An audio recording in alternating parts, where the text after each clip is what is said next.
From my spot in the dark closet, I hear the shuffle of his feet dragging across the dirty floor.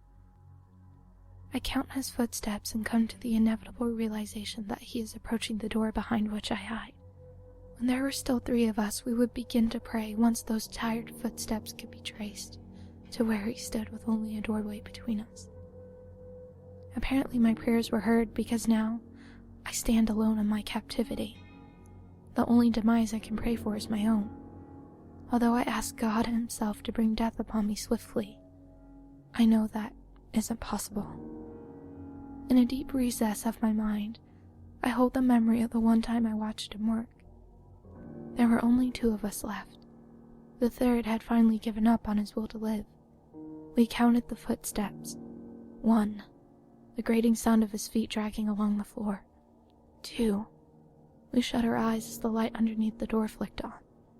3, 4, so deliberately slow, it raked across our brains as we scrambled for our last words to be heard.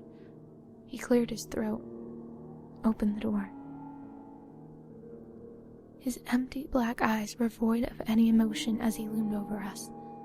The scruff on his jaw made him look dirty. Although his face was nothing new to me, it still made fear crawl across my spine like ice. Please, God, don't let it be me. A selfish prayer granted, though not without repercussions. He took her and dragged her to the table where he operates, not even bothering to close the closet door behind him. I cowered in the corner and hoped to not meet his bloodthirsty gaze. He grabbed a pair of scissors and sliced open her skull, just enough to make the dirty work easy on it. This is his trademark move, a nice gaping hole in your head. He has used scissors, a knife, and if you make him angry enough, he won't hesitate to use his own fingers. He works enough of your head open so that he can stick his thumb into the wound and rip through your skin. Cerebellum to frontal lobe.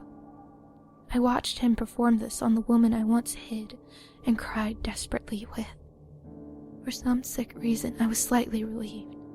All I could think of as I heard the blistering crack of bones breaking is that at least it wasn't me. From the darkest part of the shadow that I hid in, I watched with horror as he spilled open her brains and ate them. He makes Jack the Ripper look like child's play.